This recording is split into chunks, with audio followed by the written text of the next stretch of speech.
Hello friends, आज हम बात करते हैं लंग कैंसर के ऊपर। ये जानना चाहेंगे कि लंग कैंसर क्या होता है। तो लंग कैंसर होता है लंबे समय तक धूम्रपान करने से, स्मोकिंग करने से, बीड़ी, सिगरेट, सिगार, ये बहुत बड़े फैक्टर रिस्पॉन्सिबल हैं।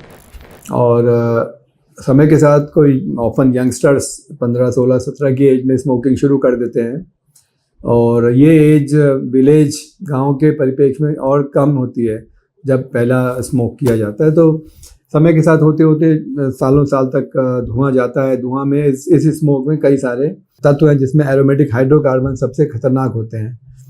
तो जो टोबैको, जो नीचे जो ऑयल निकलता है, तो टोबैको जो डाला जाता है स्मोक सिगरेट्स में, ये हार्मफुल होता है। एक बड़ा इम्पॉर्टेंट फैक्टर है या फिगर कह सकते हैं जिसको हम स्मोकिंग, यदि एक व्यक्ति 1 पैकेट सिगरेट पर डे पीता है 1 साल के लिए, तो उसको 1 पैक ईयर कहते हैं।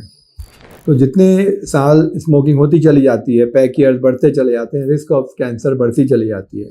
और पिछले सालों में बहुत एक्सटेंसिव डेटा कलेक्ट किया गया। इट हैज़ बीन फाउंड कि 20 पैक ईयर्स, 20 पैक ईयर्स होने के बाद कैंसर की रिस्क 3 से 4 गुनी बढ़ जाती है और सब्सिक्वेंट स्मोकिंग के बाद में कई गुना बढ़ती चली जाती है।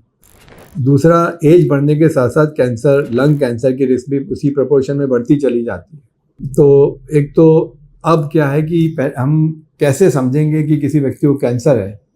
कैंसर के नाम से ही शरीर में झुरझुरी आ जाती है, घबराहट आ जाती है, क्योंकि आपने देखा है कितने कैंसर के व्यक्ति खांसी में खून आता है, कोलैप्स हो जाते हैं, अचानक मालूम पड़ा कि किसको तो कैंसर निकल आया और उसके बाद में बहुत मुश्किल हो जा रही है।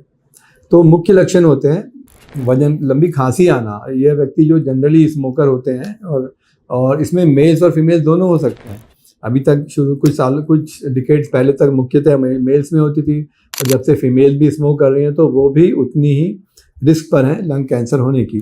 तो इसमें जो लक्षण रहते हैं, जिसमें वेट लॉस बहुत इंपॉर्टेंट है, खांसी बार बार आती है, व्यक्ति वीक होता जाता है, वो काम नहीं कर पाता है, थक जाता है, हाँफ जाता है।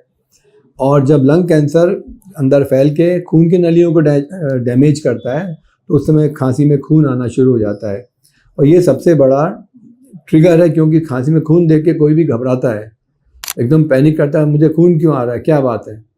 ट्यूबरकुलोसिस में भी खांसी में खून आता है, और जब खून देखता है आदमी तो एकदम दौड़ के आता है, दिखाओ, जांचें कराने लगते हैं, भाई देखिए ऐसा तो नहीं कैंसर हो गया पहले, क्योंकि इतना ज़्यादा ड्रेडेड है।